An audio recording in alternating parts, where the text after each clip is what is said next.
Hello सर्वांना. मी आज आलेली माझ्या भावाच्या घरी सुसला. येते आपली कधीतरी. माझ्याकडे जास्त पैसा नाही आहे, काही नाही आहे, पण तरी पण मी नाती जपते. कारण का, नात्याशिवाय माणसाला शोभा आहे का? जीवनामध्ये नात्याशिवाय माणसाला शोभा आहे का? मी एखाद्याचा कोणाचा फोन आला ना, मी त्यांना फोन केला होता माझ्या भावाला.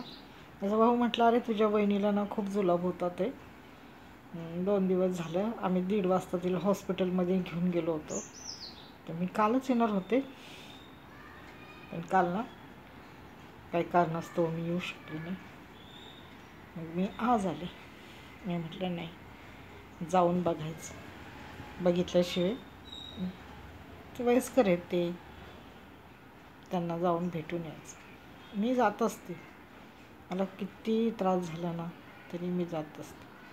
माझी शेजारी बहीण पण राहते. ती मध्यंतरी माझ्याशी बोलत नव्हती, पण त्या दिवशी रात्री तिला पण खूप त्रास झाला. तेव्हापासून ती आणि मी बोलायला लागले. मग तिची मी थोडीशी सेवा केली. माझा फक्त मी तिला मदत करते थोडीफार. आजारी आहे, जाऊ द्या, शुगर पेशंट आहे. एकदा माणूस मातीच्या आड गेल्यावर थोडी ना परत येणार आहे, नाही का? काय राग मनात धरते? थोड्या वेळाचा असतो माझा राग, कारण का त्या पण तशा वागलेल्या आहेत, त्यामुळं.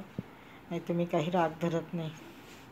जाऊ द्या, त्याचे कर्म, असं म्हणून सोडून टाकते. देवाने मला कुठल्याच गोष्टीची कमी नाही केलेली. माझ्या आयुष्यात सर्व चांगलीच लोक पाठवली देवाने, आणि मला सर्व चांगलंच मिळालेलं आहे पहिल्यापासून. त्यामुळं मी खूप समाधानी आहे. धन्यवाद.